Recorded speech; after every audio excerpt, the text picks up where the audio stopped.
Hi, hello viewers, welcome back to Elisha's Home Cooking. So இன்னோட dish என்னன்னு பார்த்தீங்கன்னா stuffed bell peppers recipe. So இந்த recipe எப்படி செய்யலாம் அண்ட் இதுக்கு உண்டான இன்க்ரீடியன்ஸ் என்னன்னு பார்க்கலாம் வாங்க.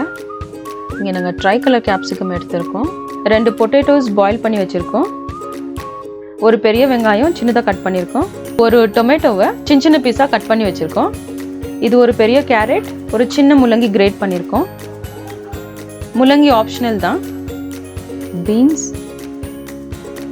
cabbage, கொத்தமல்லி, பச்சை மிளகாய், ginger garlic paste, இங்கே சிக்கன் கறி மசாலா அண்ட் பெப்பர் எடுத்திருக்கோம், 2 முட்டை, bread crumbs, cheese, தேவையான அளவுக்கு salt, தேவையான அளவுக்கு ஆயில். இது எங்களுடைய ஹோம்மேட் பன்னீர். இப்போ ஒரு பேனில் 2 to 3 table spoon oil add பண்ணிக்கோங்க. ஆயில் சூடான உடனே நம்ம கட் பண்ணி வச்சுருக்கிற அனியன்ஸ் ஆட் பண்ணிக்கலாம். அனியன்ஸ் ரொம்ப ஃப்ரை ஆக வேண்டாம், ஒரு 30 seconds to 1 minute போதும். ஸோ நெக்ஸ்ட் நம்ம வெஜிடபிள்ஸ் ஆட் பண்ணிக்கலாம். இப்போ பீன்ஸ் ஆட் பண்ணுறோம், கேபேஜ், நெக்ஸ்ட் நம்ம கிரேட் பண்ணி வச்சுருக்கிற கேரட், முள்ளங்கியை ஆட் பண்ணிக்கலாம். நெக்ஸ்ட் நம்ம சின்ன சின்னதாக கட் பண்ணி வச்சுருக்கோம் கொத்தமல்லி ஆட் பண்ணிக்கலாம், டொமேட்டோஸ் ஆட் பண்ணிக்கலாம், இது ஒரு பெரிய டொமேட்டோ. இந்த ஸ்டேஜில் தேவையான அளவுக்கு சால்ட் ஆட் பண்ணிக்கோங்க. ஆட் பண்ணிவிட்டு வெஜிடபிள்ஸ் எல்லாம் நல்லா மிக்ஸ் பண்ணிவிட்டு, இது ஆல்மோஸ்ட் ஒரு 70 to 80% நம்மளுக்கு குக் ஆகி வரணும். ஸோ மிக்ஸ் பண்ணிவிட்டு விட்டுடுங்க, நல்லா வேகட்டும்.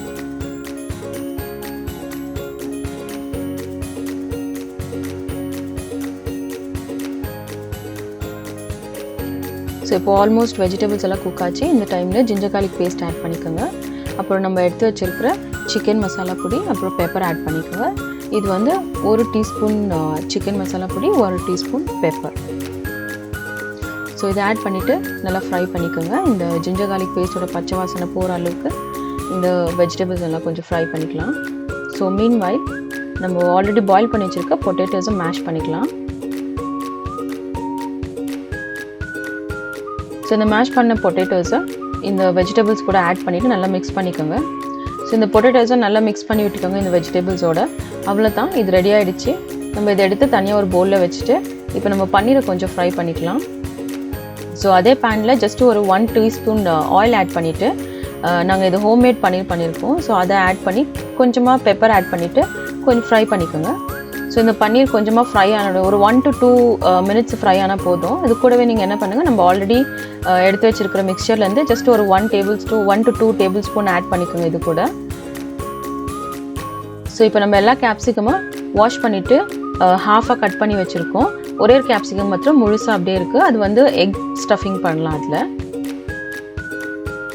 ஸோ இப்போ நம்ம ஸ்டஃபிங் ஸ்டார்ட் பண்ணிடலாம். இங்கே நாங்கள் டொமேட்டோஸ் கூட எடுத்து வச்சுருக்கோம். அது மேலே இருக்கிற ஜஸ்ட் ஒரு டாப் போர்ஷன் மட்டும் கட் பண்ணிவிட்டு முழுசாக அப்படியே வச்சுருக்கோம். ஸோ இப்போ டொமேட்டோஸ்லேருந்து ஆட் பண்ணலாம். நம்ம ஆல்ரெடி ரெடி பண்ணி வச்சுருக்க அந்த வெஜிடபிள் ஸ்டஃபிங்கை இது உள்ள ஸ்டஃப் பண்ணிடலாம்.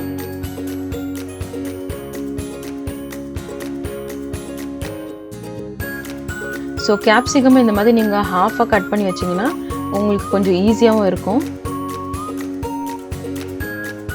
உங்களுக்கு இது வெந்து வரவும் கொஞ்சம் டைம் கம்மி எடுக்கும், ப்ளஸ் நீங்கள் சாப்பிடும் போது ரொம்ப ஈஸியாக இருக்கும். ஸோ இப்போ நம்ம ஆல்ரெடி எடுத்து வச்சுருக்கிற அந்த ஃபுல் கேப்சிகமில் ஒரே ஒரு எக்கு நாங்கள் பீட் பண்ணிவிட்டு இதில் ஊற்றி வச்சுருக்கோம். அது வந்து நீங்கள் முழுசாக ஊற்ற வேண்டாம், ஜஸ்ட்டு ஒரு 60% நீங்கள் இதில் ஊற்றினா போதும். அதுக்கு மேலே என்ன பண்ணுங்கள், நம்ம ஆல்ரெடி ரெடி பண்ணியிருக்கிற அந்த ஸ்டஃபிங் மிக்சரை இது கூட மிக்ஸ் பண்ணிவிட்டு போட்டுடலாம். ஸோ இதில் ஆட் பண்ணிவிட்டு க்ளோஸ் பண்ணிவிடுங்க. நாங்கள் கேப்சிகம் டாப் போர்ஷன் மாத்திரம் கட் பண்ணிவிட்டு அதை அப்படியே வச்சுருக்கோம், ஏன்னா இந்த மிக்சர் போட்டுட்டு க்ளோஸ் பண்ணுறதுக்காக. ஸோ இப்போ இது வந்து பன்னீர் ஸ்டஃபிங். ஸோ 2-3 கேப்சிகமில் நாங்கள் பன்னீர் ஸ்டஃபிங் போட்டுட்டு அதை தனியாக எடுத்து வச்சுருக்கோம்.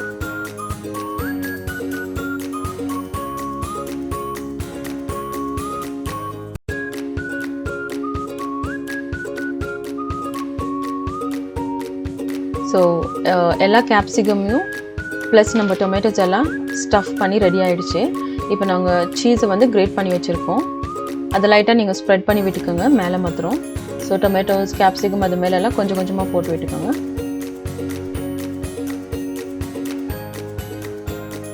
ஸோ இப்போ நம்ம பெல் பெப்பர்ஸ் எல்லாம் ஸ்டஃப் ஆகி ரெடி ஆகிடுச்சு. நெக்ஸ்ட் நம்ம இதை கொஞ்சம் ஃப்ரை பண்ணிக்கலாம். ஒரு 2 to 3 டீஸ்பூன் ஆயில் ஆட் பண்ணிக்கோங்க. ஆட் பண்ணிவிட்டு இதை லிட் போட்டுட்டு க்ளோஸ் பண்ணிவிடுங்க ஒரு 5 to 10 மினிட்ஸ் அளவுக்கு. இது ப்ரீ ஹீட் பண்ணுறோம் நம்ம. ஸோ ஒன்ஸ் இது ப்ரீ ஹீட் ஆன பிறகு நீங்கள் என்ன பண்ணுங்கள், நம்ம ஆல்ரெடி ஸ்டஃப் பண்ணி வச்சுருக்க எல்லா வெஜிடபிள்ஸும் 1 by 1 வச்சுட்டு லிட் போட்டு க்ளோஸ் பண்ணிவிடுங்க. இது ஆல்மோஸ்ட் ஒரு 15 to 20 மினிட்ஸ் டைம் எடுக்கும். ஸோ ஃப்ளேம் வந்து சிம் டு மீடியம்லேயே வச்சு நீங்கள் ஃப்ரை பண்ணிக்கோங்க. நம்மளுக்கு உள்ள ஸ்டஃபிங் எல்லாம் ஆல்ரெடி வெந்து வந்ததுனால இது ரொம்ப டைம் எடுக்காது. ஜஸ்ட் நம்மளுக்கு வந்து இந்த கேப்சிகமோட அவுட்டர் பார்ட் மட்டும் கொஞ்சம் சாஃப்டாக வரணும். ஸோ அதனால ஜஸ்ட் ஒரு 15 to 20 மினிட்ஸ் நம்மளுக்கு டைம் எடுக்கும். ஸோ ஆஃப்டர் 15 to 20 மினிட்ஸ் பார்த்தீங்கன்னா நம்மளுடைய bell pepper and tomato stuffing ready ஆகிடுச்சு. சீஸ் கூட நல்லாவே மெல்ட் ஆகி வந்திருக்கு. இங்கே இருக்கிற ஸ்டஃபிங்கில் எங்களுக்கு எக் ஸ்டஃபிங் மாத்திரம் கொஞ்சம் கூடுதலாக ஒரு 5 to 7 மினிட்ஸ் எக்ஸ்ட்ரா எடுக்குச்சு.